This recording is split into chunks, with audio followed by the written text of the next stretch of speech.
นี่คือรายการดำป้าเนี่ยหัวหน้าเขียดหัวหน้าส้มเขียดเก่งไงที่อันนี้มีแต่ของย่างๆทางนั้นมึงแม่พ่อแม่พี่น้อง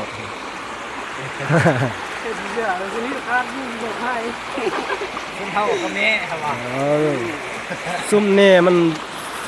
เข้ากระมุเขาตุ้มมุเขาข้าวมุเขาหูเบิดเนี่ยเด้อ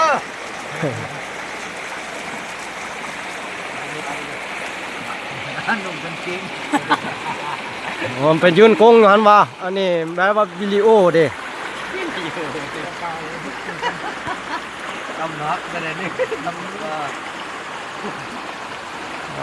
ไทยเฮ็ดแล้วหัวหน้าเขียดเริ่มจะดำป้าแล้ว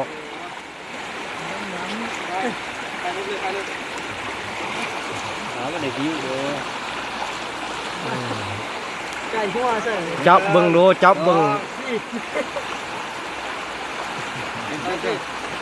เลยเอาเลยค่าเลยค่าเลย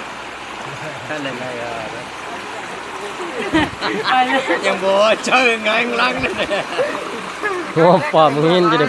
ไฟเลย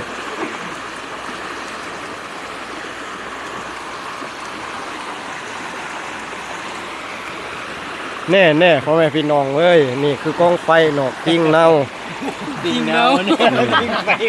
ไฟเวลาดำน้ำเน่าเราก็ได้มาปิ้งไฟเว้นนานได้เล็กเลยสู้นุ่มอยู่ได้แน่